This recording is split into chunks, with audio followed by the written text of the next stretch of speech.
what's up guys? I just wanted to talk about the end of Invictus, which is wrapping up in, as you can see behind me as of the recording of this, 1 day, 16 hours, and 53 minutes left to make your final purchases.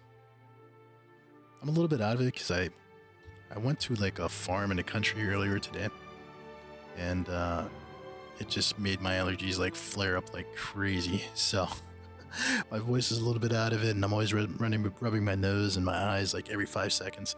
I think I'm out of my like normal allergy medicine, so I'm just gonna power through this. This one comes from neowin.net. Basically, they were talking about Star Citizen crowdfunding, and it surpassed $700 million. So that's a lot of JPEGs. Yeah, at the end of a big sale like this, it's always good to see how well the event was received and how much was actually sold. I'd like to hear from you guys. Did the sales, or did what was offered, meet your expectations of what to expect from Invictus? And did anything really grab you enough to like open up your wallet?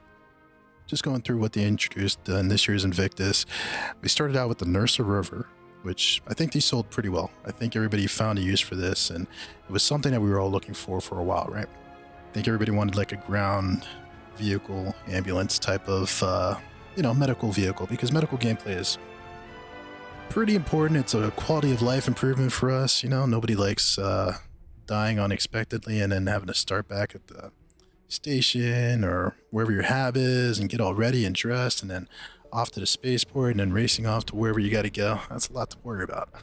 And let's see, after the Nesto rover, which, by the way, you're probably thinking I don't know how you guys feel about this promotion here. I'm just gonna mute it because I think we've all seen it before, but it seems like they're kind of selling this whole concept of, if you die, you can come back right away, not too many consequences, that sort of thing. And I do believe they talked about, Chris Roberts in particular, I think, talked about Death of a Spaceman like years ago and what the consequences would be. And I think this commercial kind of flies in the face of that, right? Because they're basically saying, just get a med bed and everything will be fine. So it'll be interesting to see what happens as they develop and continue the development of the game and see how that affects your character's, storyline and all that stuff. Because I believe every time we come back, we're supposed to be a clone, right? Maybe inherit some stuff from your previous clone, but it'll be interesting to see. All right, moving along. The same day that the Nesto rover was introduced, we got the MPUV tractor. This one looks a lot like the Argo Cargos. Well, it basically is just another Argo Cargo edition.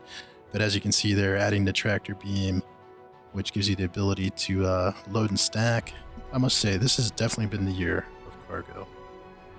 And a lot of different opportunities for that sort of gameplay. I know for me, as a cargo hauler in the game, I'm definitely looking forward to a lot of this. But these were, let's see, relatively inexpensive. I think I picked up one to play around with, but there's not really much of a need for it right now in the game, so I can't imagine that this drove a lot of sales this time around.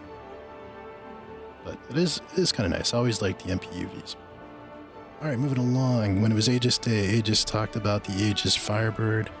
That was a new variant on the Saber Raven. I don't know. I don't want to say I was salty about this one, but definitely having a Saber Raven that I collected years ago made you feel kind of special. And then the announcement kind of came out that they were going to come out with some other variants that they were going to open up to the general public to buy. I guess those Saber Raven will still be unique and rare, but I don't know. I don't know how I feel about it. And this one here being mainly a missile variant, while it was kind of compelling, I didn't quite like the price point, and I didn't necessarily like the functionality of it. Although I do think it is a nice looking ship. But yeah, I don't know. Let me know what you guys thought about this one, if it grabbed you enough to swipe that card. Along.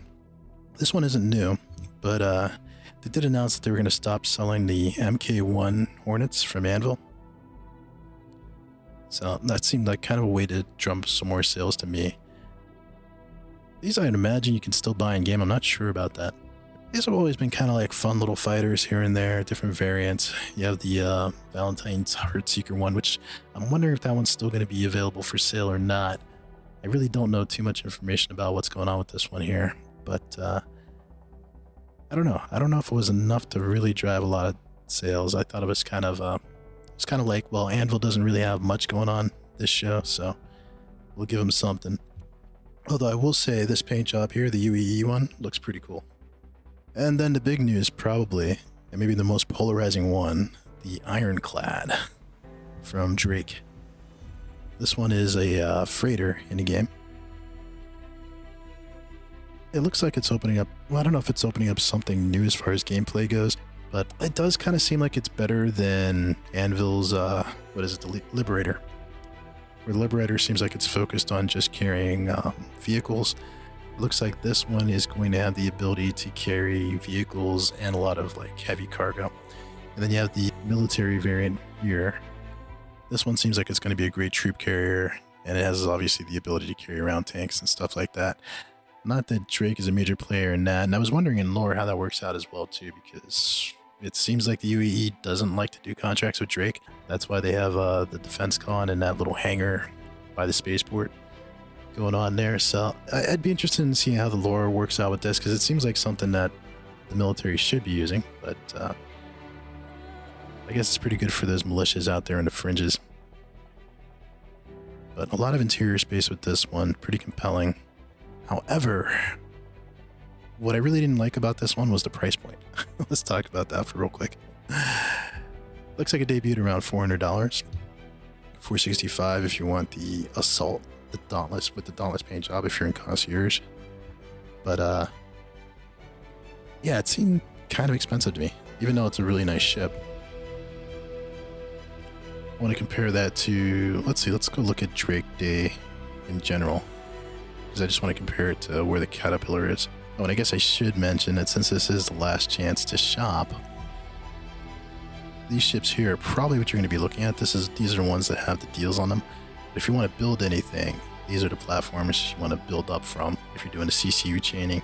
And if you don't know how to do that, definitely do some searches on YouTube. You can find some great videos by the Info Runners. They explain it pretty well.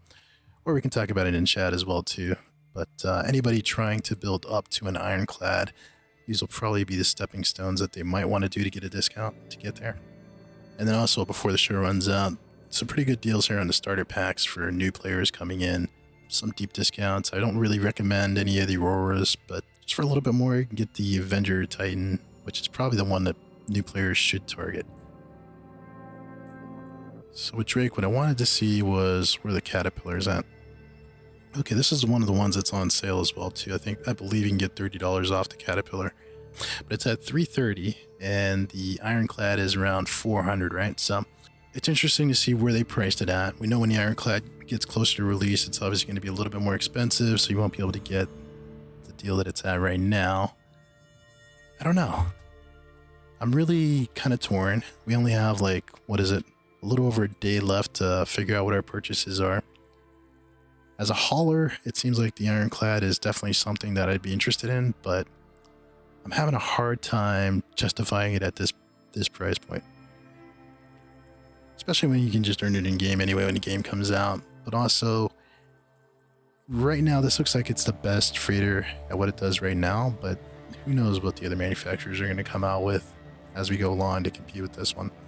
However, if you are a Drake person, I guess this is where you'd want to be. No, this looks like the standard one, taking out some freelancers. I think I talked about this last time. I don't really see the freelancer as much of a threat, so that one isn't that impressive to see, but who knows. The next day I'm going to be trying to finalize whatever I'm going to get out of this sale. I found Invictus to be, I don't know.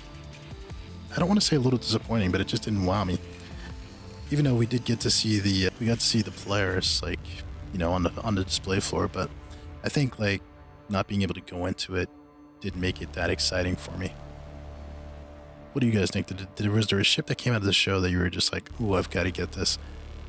I mean, for me, like, as a cargo runner, as, the guy who just likes to haul, and as a boxer, I really feel like the Ironclad is probably something I should aspire to, but I don't know. I think I'm probably going to pursue like a CCU upgrade and see how it goes, because as these things get closer to release, then You know how it is. Sometimes they then announce another ship that does the same thing, or you might just change your feelings on what you want to do with it.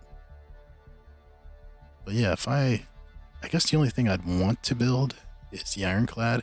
I haven't played the whole CCU game out, but let's say it's a $400 ship, $330 for the Caterpillar.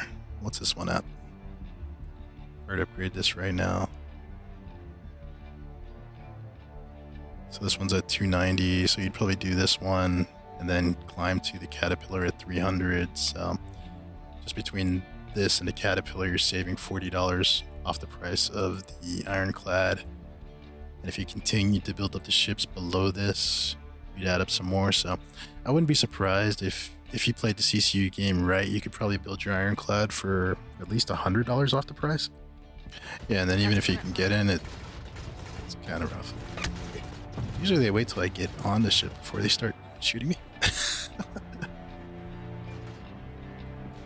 Crazy.